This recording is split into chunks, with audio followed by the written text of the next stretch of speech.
কিছুক্ষণ পরেই ট্রয়ের জ্ঞান ফিরে আসে। রোল কেজের সৌজন্যে তার গুরুতর কোনো আঘাত লাগেনি, আর তার $1 লক্ষ মূল্যের গাড়িটি সেটি একেবারেই ধ্বংস হয়ে যায়।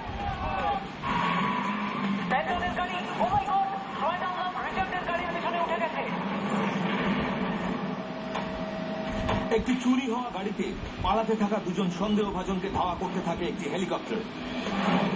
কয়েক মিনিট পরেই হাইওয়ে টহলদারি পুলিশরাও গাড়িটির পিছু ধাওয়া করতে শুরু করেন। সন্দেহভাজন দুজন পুলিশের গাড়ি ছাড়িয়ে এগিয়ে যেতে চেষ্টা করেন। তারা অন্যান্য গাড়িগুলিকে প্রায় ধাক্কা দিয়ে এলোমেলোভাবে গাড়ি চালাতে থাকেন। খোলা রাস্তায় পুলিশের গাড়িকে ছাড়িয়ে এসেছে মনে করে তারা ফ্রিওয়ে ধরে পালিয়ে যায়, কিন্তু তাদের পরিকল্পনা ভেস্তে গেলে তারা আবার ফিরে আসে।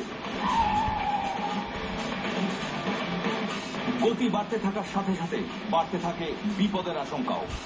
ওরা একটা সাদা গাড়ির পেছনে প্রায় ধাক্কা দিয়ে আবার সোজা এগিয়ে যাচ্ছে। ধাক্কা খাওয়া গাড়িটির চালক অক্ষত থাকেন এবং অন্য পথে সরে যান। এই ধাওয়া করা চলতে থাকে মিসৌরি যাওয়ার রাস্তা ধরে। গাড়ি ধীরে না চালিয়ে পলাতক চালক সোজা একটি মোড় ধরে সামনের দিকে এগিয়ে যায়। ও ডালপাতি ভেঙে এগিয়ে যাচ্ছে, ওর পিছনে কেউ নেই। ও গোলের ভেতরে ঢুকে একবার এগিয়ে আবার পিছিয়ে যাচ্ছে। কিছুক্ষণের মধ্যেই তারা গাড়ি নিয়ে ছোট একটি বাসস্থান এলাকায় ঢুকে পড়ে, আর সেখানে ঢুকেই চালক নিয়ন্ত্রণ হারিয়ে ফেলে।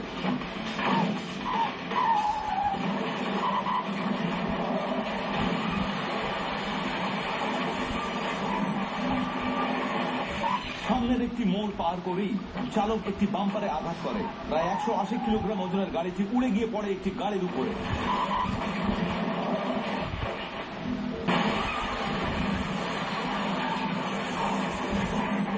গাড়ির ভেতর থেকে একজন বেরিয়ে আসছে, কালো রঙের জ্যাকেট আর নীল রঙের জিন্স পরে। সন্দেহভাজন ধরা পড়েছে। ওই দুই সন্দেহভাজন গ্রেপ্তারি পরোয়ানা লঙ্ঘন করার অপরাধে দোষী সাব্যস্ত হতে হয়।